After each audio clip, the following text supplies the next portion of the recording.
روحانیت کی تلاش کے معزز سامعین السلام علیکم۔ کسی علاقے میں قحط سالی ہو گئی اور جانوروں نے سب کچھ کھا کر ختم کر دیا، مزید کچھ کھانے کو باقی نہ رہا۔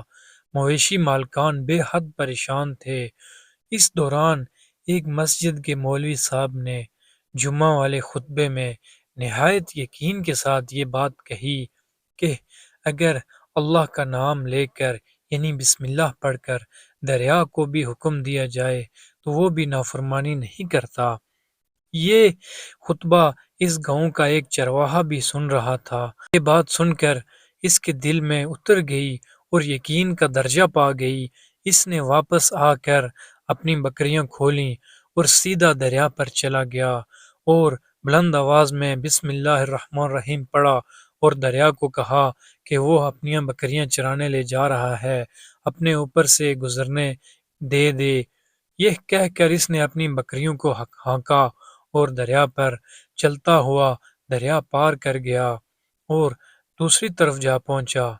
دوسری طرف کا علاقہ گھاس سے ہرا بھرا تھا، درختوں پہ پتے بھی سلامت تھے کیونکہ کسی کو یہاں تک آنے کی رسائی نہیں تھی۔ اب تو اس کا یہ معمول بن گیا کہ وہ روزانہ بکریوں کو بسم اللہ پڑھ کر دریا پار کرتا اور بکریوں کو دوسری طرف چھوڑ کر واپس آ جاتا۔ اس طرح کرتے اس کی بکریوں کا وزن دگنا چگنا ہو گیا۔ جب لوگوں نے اس کی بکریوں کو دیکھا تو وہ چونک گئے اور اس سے پوچھا کہ وہ اپنی بکریوں کو کیا کھلاتا ہے۔ وہ سیدھا سادہ آدمی تھا، صاف دل نوجوان تھا۔ اس نے صاف صاف بتا دیا کہ جناب ہم تو دریا پار کر کے اپنی بکریاں چرانے لے جاتے ہیں۔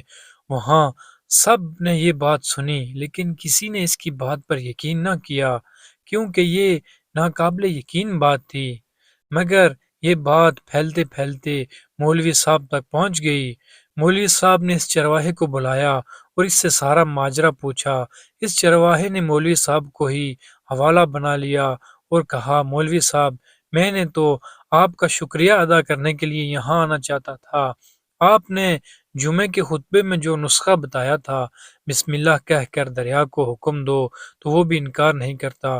مولوی صاحب نے حیرت سے اس کے چہرے کو دیکھتے رہے۔ مولوی صاحب نے کہا بھائی یہ ایسی باتیں تو ہم جمعے میں کرتے رہتے ہیں، فقط ان کا مقصد لوگوں کا ایمان بنانا ہوتا ہے، مگر بکریوں والا ڈٹا رہا کہ میں تو بسم اللہ کہہ کر پانی میں چلتا ہوں اور بکریوں سمیت دریا پار چلا جاتا ہوں۔ آخر کار مولوی صاحب نے صبح خود یہ تجربہ کرنے کی ٹھانی اور چرواہا بھی آ گیا۔ مجمع زیادہ تھا، مولوی صاحب نے ایک دو بار سوچا کہ انکار کر دوں، مگر وہاں پر لوگوں کا ایک جمع غفیر اکٹھا ہو گیا اور لوگ جوش و خروش سے اللہ اکبر کے نعرے لگا رہے تھے اور مولوی صاحب کے حق میں تعریفیں کر رہے تھے۔ آخر کار مولوی صاحب نے ایک رسہ منگوایا، پہلے اس رسے کے ساتھ اپنے آپ کو باندھا، پھر ایک درخت کے ساتھ اس کو باندھا، پھر ڈیلا ڈالا بسم اللہ پڑھا اور دریا پر چلنا شروع ہو گئے، مگر جیسے ہی پہلا پاؤں رکھا پانی میں فوراً پانی میں گر گئے۔ مولوی صاحب دریا میں ڈبکیاں کھانے لگے اور پانی کے بہاؤ میں بہنا شروع ہو گئے۔ لوگوں نے کھینچ کھینچ کر باہر نکالا۔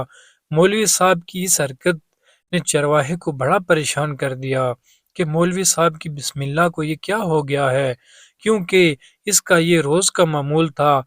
اس کے اپنے یقین میں تو کوئی فرق نہ آیا۔ اس نے بسم اللہ کہہ کر بکریوں کو پانی کی طرف اشارہ کیا اور خود ان کے پیچھے چلتا ہوا دریا پار بکریاں چھوڑ کر واپس بھی آ گیا۔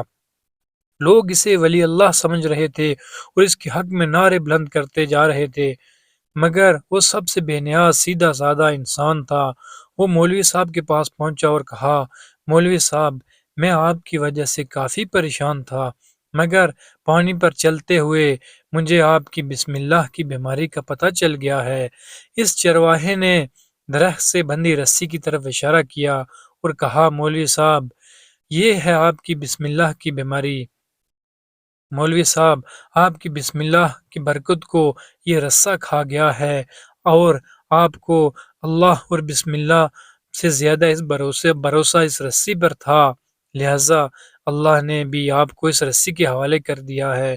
مولوی صاحب، آپ بھی کمال کرتے ہو، میں نے آپ کے منہ سے سنا اور یقین کر لیا کہ میرے اللہ نے میرے یقین کی لاج بھی رکھی، مگر آپ نے اللہ کا کلام سنا مگر یقین نہیں کیا، لہٰذا آپ کو اللہ نے رسوا کر دیا۔ اللہ اکبر۔ کچھ ایسا حال ہماری نمازوں اور دعاؤں کا بھی یہی حال ہے، ہماری ہر عبادت میں یقین سے حالی ہے۔ اللہ پاک سے دعا ہے کہ اللہ پاک ہم کو بھی یقین کامل نصیب فرمائے اور اللہ پاک ہم پر بھی اپنا فضل و کرم کریں، آمین۔